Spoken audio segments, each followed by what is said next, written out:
Sentence improvement 5. Question is, the milk has boiled over and falling onto the stove. ठीक है, so we have to identify that the red part given in this sentence is correct or it need improvement. So the first thing in this sentence we have is boil over. ठीक है ना, boil over. So boil over means to spill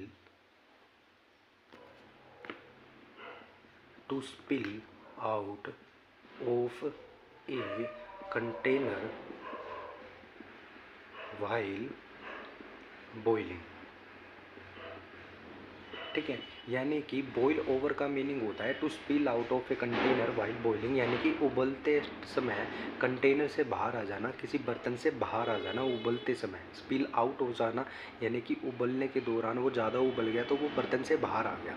ठीक है, वो चीज़ ये कह रहा है, यानी कि बॉईल ओवर बहुत ही ज़्यादा उबल गया था। और फॉलिंग ऑन टू, और फॉल ऑन टू यहाँ पर हमारे पास आया हुआ है फॉल ऑन टू। ठीक है, इसकी ये जीरेंट फॉर्म है, इसका ये कॉन्टिन्यूस फॉर्म है fall on to, fall, fallen, falling. ठीक है ना, तो फॉल ऑन टू का मीनिंग होता है टू लैंड और ड्रॉप ऑन ए सरफेस। ठीक है, यानी कि लैंड करना या ड्रॉप होना या गिरना, किसी सरफेस पर गिरना। ठीक है, लैंड करना या ड्रॉप करना, किसी सरफेस पर लैंड करना या ड्रॉप करना। ठीक है, तो ये कह रहा है कि जो मिल्क है ना वो बहुत ही ज़्यादा बॉईल हो गया था, जिसके कारण वो यानी कि वो लैंड कर गया था, या हम कहें कि वो गिर गया था किसके ऊपर, सरफेस के ऊपर। कहाँ पर, स्टोव के ऊपर, यानी कि जो हमारा स्टोव था जिस पर वो दूध उबल रहा था उसके ऊपर वो गिर गया था, ड्रॉप हो गया था। ठीक है ना, तो देखिए फ्रेंड्स, यहाँ पर हमारे पास इस सेंटेंस में क्या है, कंजंक्शन है एंड। ठीक है, ये हमारी कंजंक्शन है एंड।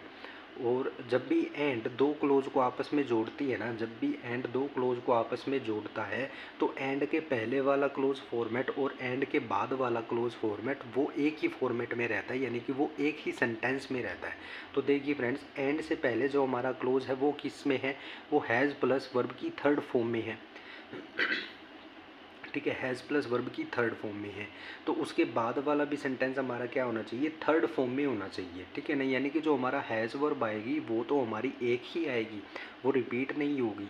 लेकिन जो हमारा बॉइल्ड, जो हमारी मेन वर्ब है ना, वो पास्ट फॉर्म में है, वो भी हमारी उसके बाद वाली फॉर्म भी किस में आएगी, वर्ब फॉर्म भी किस में आएगी, पास्ट में आएगी। तो पहला जो ऑप्शन है हमारा वो रॉन्ग हो जाएगा क्योंकि यहाँ पर फॉल्स है। जो हमारा थर्ड है वो भी रॉन्ग हो जाएगा क्योंकि ये हमारा फॉल है। ये हमारी फॉल्स फर्स्ट प्रेजेंट वर्ब है, ये भी प्रेजेंट प्लूरल वर्ब है।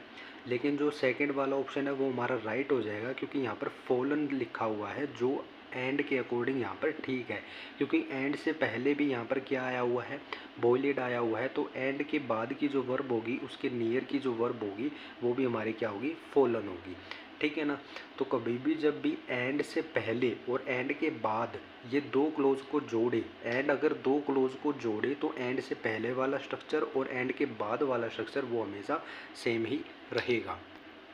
तो एंड वाले सेंटेंस का जो फॉर्मेट रहता है जब ये दो क्लोज को जोड़ता है तो वो फॉर्मेट रहता है वर्ब की फर्स्ट फॉर्म, वर्ब की सेकंड फॉर्म, वर्ब की थर्ड फॉर्म या वर्ब की आईएनजी फॉर्म।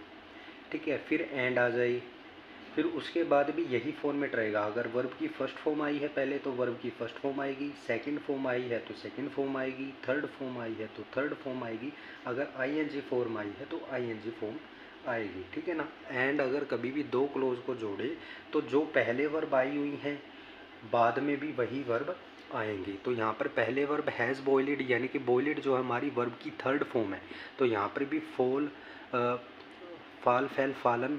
ठीक है, ये भी हमारी थर्ड फॉर्म में आएगी। और फाल की जो फर्स्ट फॉर्म है ये फाल होती है। ठीक है, ये हमारी सेकंड फॉर्म होती है फैल, ये हमारी फर्स्ट फॉर्म होती है। और FALLEN ये हमारी थर्ड फॉर्म होती है। तो हम यहाँ पर सेकंड नहीं लगाएंगे, हम यहाँ पर थर्ड लगाएंगे क्योंकि जो हमारा हैज़ है उसके साथ थर्ड फॉर्म आती है, तो यहाँ पर थर्ड फॉर्म लगी हुई है तो हमें यहाँ पर भी थर्ड फॉर्म ही लगानी होगी। तो यहाँ पर क्या आ जाएगा, फालन आ जाएगा। ठीक है ना, एंड से पहले एंड के बाद सेम वर्ब का स्ट्रक्चर होना चाहिए जब भी ये किसी दो क्लोज को जोड़े तब।